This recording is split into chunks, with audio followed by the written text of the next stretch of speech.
All that time, all that energy, all those controversies, none of which are without merit, but I have a separate video about them, and all of that heat and noise about Mulan 2020, a film which in normal times would have already been forgotten about by now. I mean, I'm sure this isn't earth-shattering news to anyone, but this is a live-action remake of a Disney animated classic, whose heroine has the highest body count in Disney animated history with 3,994 confirmed kills, but this is still a live-action remake with all of the usual drawbacks of the live-action remakes. It's dull. So very, very dull. It's longer, and yet somehow we learn less about the characters. The songs have been removed, but we still hear the instrumental versions at several points, especially Reflection. You hear that every 10 minutes. And several lines of dialogue quote the films directly, which, why would you do that, film?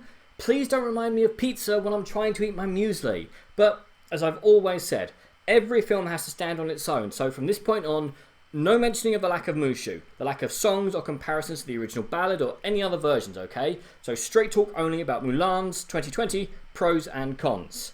It's pros. I suppose some of the visuals are really nice, but it was filmed in New Zealand, so of course it's going to look nice. Actually, there was some shooting in China itself in a place called Jinyang, but this was mostly filmed in New Zealand, so my point still stands. So yes, visually this film gets a few points, and I suppose the story wasn't handled too badly either, and after seeing how badly Robin Hood and King Arthur have been butchered in the last few years, that's an achievement in and of itself. So yes, the basic story of girl disguising herself as a man in a bid to save her aged father from certain death in service to his emperor against an evil army is intact. I also like the director's decision to commit to the realism of her journey, which, as has already been stated, means removal of talking animals, people randomly bursting out into song, anyone having a sense of humour or interesting developed characters. Instead, we have gravity-defying villains, an evil shape-shifting people-possessing witch, a phoenix, which is just sort of there, and Chi, which in this film I'll just refer to as the Force. It basically amounts to the same thing anyway. The fight scenes are boring, several side characters could have been removed completely, and as for Mulan herself, she's really, really boring, because she starts off a 9-year-old superhero martial artist and finishes the film as an adult superhero martial artist with no real growth or struggle, because who wants to see a character learn, grow, develop and adapt over time when they can just be perfect from frame one? Oh, and she also has superpowers, because if you put the Marvel logo in front of this film, then it would make perfect sense, because this follows pretty much the exact same beats as every single Marvel origin movie, except it's set thousands of years ago and no one has any idea of what a one-liner is. Example, both Mulan and Evil Witch have chi powers. What is chi? Where does it come from? How does it work? Can it be exhausted? Film if I know. So our Evil Witch has an inability to put on her sunscreen correctly and possesses the ability to turn into a flock of birds, take over a person via their shadow and then burst out of them, leaving no trace of the original person. Gotta protect that 12A certificate, you know. She can also turn into a hawk, move super fast, and whatever else the plot requires her to be able to do. Mulan also has super chi powers, but all she can do is bounce around set and kick things into people. Why can't she do the same as the witch when they apparently both draw from the same force? Is it a light side, dark side kind of deal? Film if I know. But weird as it may seem, the witch, who could probably win this film in about 10 minutes, has teamed up with the Ruron, who, despite sounding like Doctor Who villains of the week, are more historically accurate, so small clap there for historical accuracy. They can climb up walls, and despite allegedly having 12 tribes, actually seem to consist of about 30 people, which is fine since the entire Chinese army seems to consist of about 20 people. Seriously, near 20 years after Lord of the Rings, no one has any excuse about screwing up large-scale battle scenes.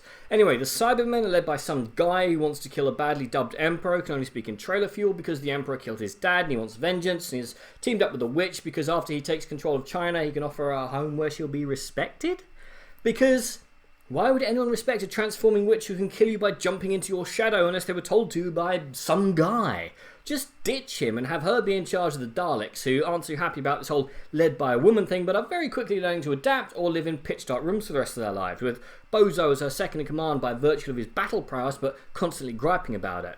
What's annoying is they try to have some kind of a shadowy reflection thing between Mulan and the witch, which could have been interesting if they had been allowed to play it out and develop it naturally, especially since there's the whole "join me and we shall rule China together" speech, which would have been interesting had Mulan not been such a painfully dull character.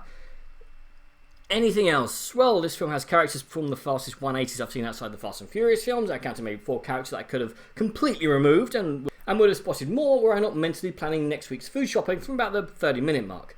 Note to self, need onions. The fight scenes were tolerable, but I was expecting more Crouching Tiger, Missing Dragon, given that this thing had a budget comparable to some country's GDP, which is going to make for one hell of a tax write-off, given this thing is apparently doing an impression of the Titanic in cinemas across the world.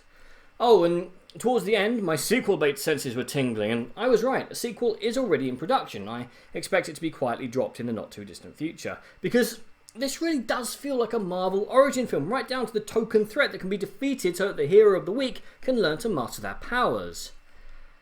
Am I done? Yeah, I think I'm done.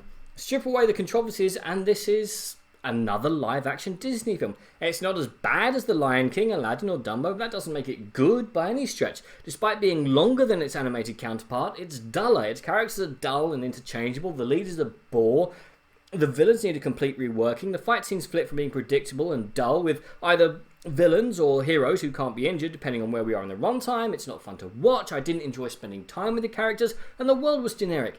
In normal times, it would have made $1 billion before being forgotten, but in these times, it's definitely going to do at least one of those things. In short, I definitely think that you should skip it. But what do you guys think, and what is your favourite historical epic that doesn't quite pull it off? Comment below, let me know. I'm Daniel, it's been Donkey. If you enjoyed this video, please like, share, and subscribe.